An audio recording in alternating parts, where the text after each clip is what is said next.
being rejected is very normal. So, part yan ng negosyo natin.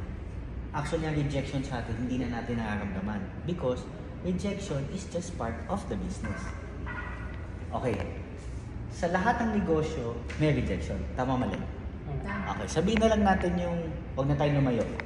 Dumating yung panahon, dapat boss kayo, hindi yung ordinary laborer. Ganun ko sila minun.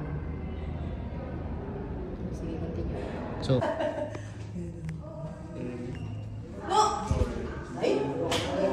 Barley juice.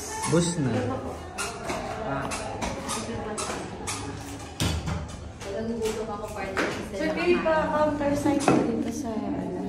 Higaan mo yung bedroom mo, tinatamad ka. Amo ako, dito, ba't pa ako pumupunta kung pwede ko na magawin sa bahay? Hindi. Mas nakakapag-invite ako pag nandito ako sa office. May time kang mag-post, may time kang mag-chat, may time kang tumawag, may time kang mag-invite. Yun yung feeling ng nasa office na